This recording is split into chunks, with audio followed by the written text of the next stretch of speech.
Karon na nga og tambag sa ato unsa daw iya angay nga buhaton nga nag-ipon daw siya sa iyang ugangan. So inahan sa iya nga bana. Sige lang daw sila away, kanunay lang daw sila nagabanggian kay tungod lagi ang iyang ugangan. So paki alamira. So nga ako lang yung ikatambag diha no nga kumbinsiha imo nga bana nga maglahi mo og puyo. Pero og dili gid siya maglayo. Like sa ako ang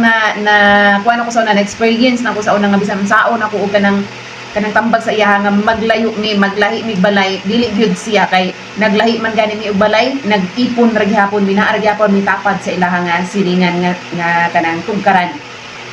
So man hinungdan nga ako siya nga gihilaan tungod kay sige na lang mig-away sa iyang pamilya.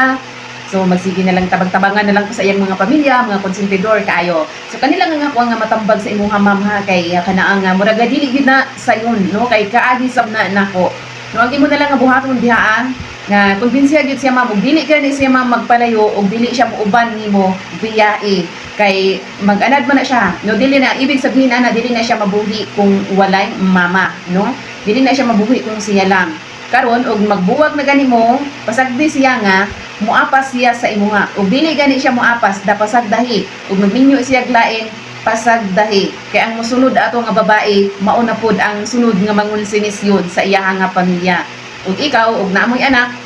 alagain na lang imong anak or ibilin sa imong nga mama manarbaho ka be an independent woman no kay kasagaran gyud sa ato nga mga single mother need gyud nato nga manarbaho no nga mobarog sa ato ang kaugalingon nga para man lang mabuhi ug nagbuwag man galing pud mo tungod sa kanang mao gyapon ang problema unya ang bata naa sa ayaha so ayaw idahilan or ayaw irason nga makibalit pa kaniya tungod sa bata kay ang mga anak mangita na ginikanan og managko kung dili na nimo kaya nga mo stay diha sa ayaha biyai no napay daghan laki nga buutan guwapo pa napay kaabot so deserving kaayo so bisan pag dili na lang no ibonus na lang nato ng kagwapo basta ang importante responsible man no responsible buutan nasa iya